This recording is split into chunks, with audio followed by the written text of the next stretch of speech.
Hello, everyone. Welcome to this Wednesday night's program, The Circle of 12. Happy Wednesday, June 19. We are here yet again, just like we are every Wednesday of the year. This is the place to relax, get away from day's stressful news and events, and simply be with those of like mind for 90 minutes.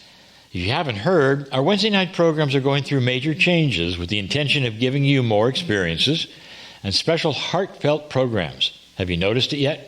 Well, I have a feeling many of you have, and the reason is because Kryon's guiding us on some wonderful new changes to the weekly program where you can receive and feel profound experiences designed to support and assist you into your journey of mastery. So, it is happening again tonight. We have another one of those great special experiences. Oh, wow. I can hear many of you saying, didn't we have 2 of these special experiences already this month? We sure did.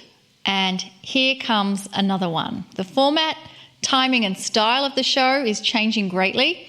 And again, as I mentioned before, tonight you're going to receive a full experience from start to finish. So let's begin with some affirmations. And I think a good way to start is to slow down our breathing and then just focus on the area of your heart. And you may even want to place a hand on your heart area. That brings your mind's focus and attention to that space, that area of love. Here we go. I accept that change is always happening. I allow changes to occur and I expect benevolence and good things in my life. I give the intent for my soul to come forward and guide me. I am peaceful with all that is around me. I accept that change is always happening. I allow changes to occur and I expect benevolence and good things in my life. I give the intent for my soul to come forward and guide me. I am peaceful with all that is around me. I accept that change is always happening. I allow changes to occur and I expect benevolence and good things in my life. I give the intent for my soul to come forward and guide me. I am peaceful with all that is around me. And if you've had your hand on your heart, I invite you to just relax your hands now and allow a few moments for the effects of those positive affirmations to just settle around you like a gentle hug. You may even wish to give some gratitude and appreciation for being here now. And with that, I invite you to close your eyes as we get more into a meditative state. One where we are completely relaxed and open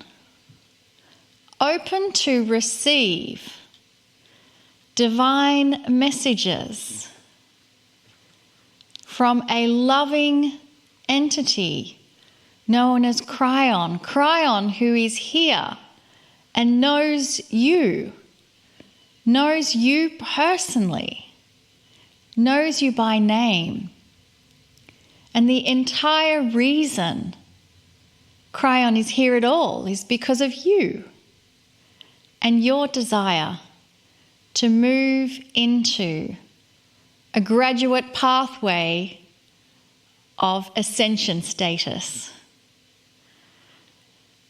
And so now, with that feeling of gratitude, appreciation for the wisdom and the guidance coming from Kryon, let us receive the message, not just the words, but the energy that's coming to us now.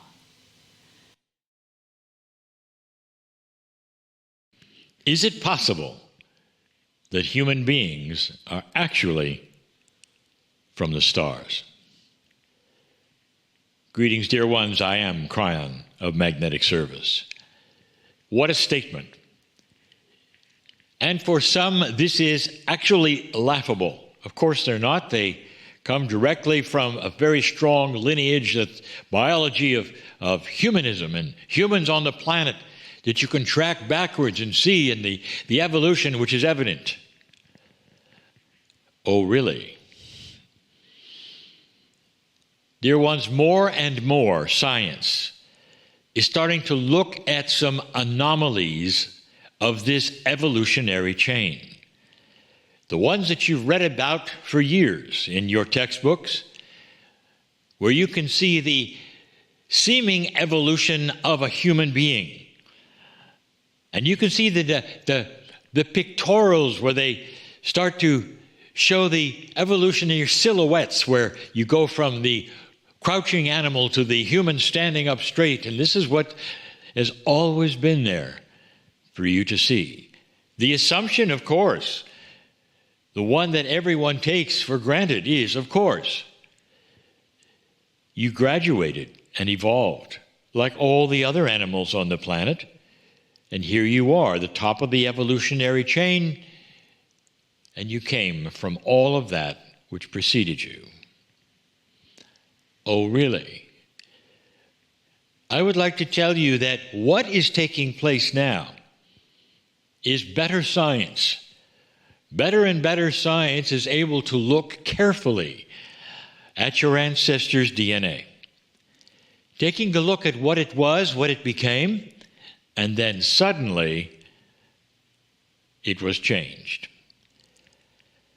You're going to find more and more of those who study that which is your anthropology, saying that there is a startling shift in all that took place in human DNA approximately 200,000 years ago. This is not something from Kryon. This is something from research that has been seen. Even some of those programs that you tend to watch for entertainment are starting to then report in their documentaries that those before 200,000 years ago were different from you today at the DNA level.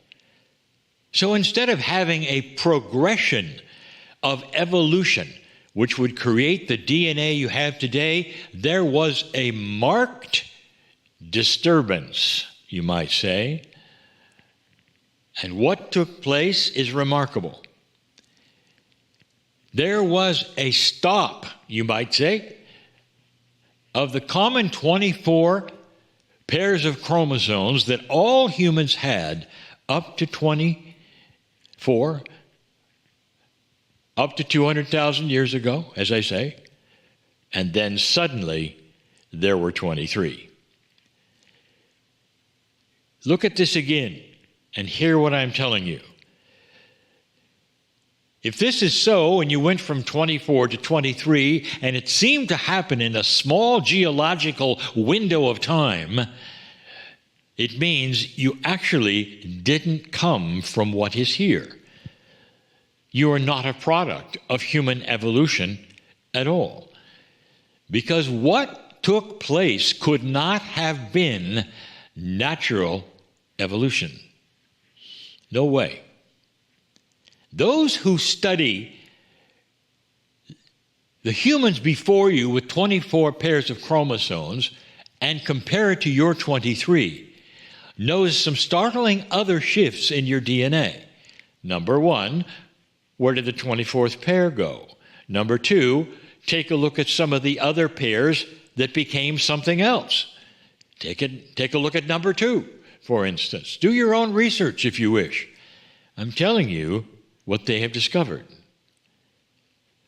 And then there are the bold scientists who say this: we have looked at evolution all our lives, and we've studied all of our lives, and what took place in that small amount of time could never have been evolution. It wasn't natural selection. It had to be intervention. Is it possible that the human beings have come from the stars?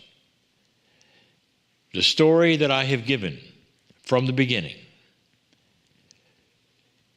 is that there is such a majesty involved in all that you are that you're not aware of. The greatest mystery within is what happened to that human being with 24 pairs of chromosomes. And what happened that would have given you 23? Is it possible, dear ones, that there was intervention? And if there was, who gave it to you? And this is where it gets extremely esoteric, unbelievable, and eye-rolling. So I will give my version, and then perhaps I'll just be quiet. Well, you give me yours. You see, yours won't be any different. If there was intervention, it did not come from Earth. It came from somewhere far away. And it came from those who knew about DNA and not just intervened and changed yours. This is where it gets good. But they came on purpose, on time, with love, in order to give you the seeds of their own DNA. You might say they moved over some of yours and gave you theirs. I know it sounds preposterous to some, to many, and yet the more science is involved in the examination of what took place, the more bizarre it becomes to the reality you expected. What if from the stars there were those who came to change your DNA to prepare you for another kind of human? Let's call it the new human. A human that suddenly has tools that it never had before within higher consciousness. The ability to grow into that which is a high consciousness of compassion, for instance. In order to grow into that maturity that would someday look at itself and say, we didn't come from anything here. And you didn't. And who again is responsible? I want you to look up into the stars some night. And I want you to realize something. You're not alone. And the thing that I want to tell you, that I've said so many times to you, and hopefully this is the first time you heard it, is that this particular planet is one of the last ones to be seeded with any kind of life. And in that, there are tens of thousands, if not more, of planets that have life like yours, far, far older.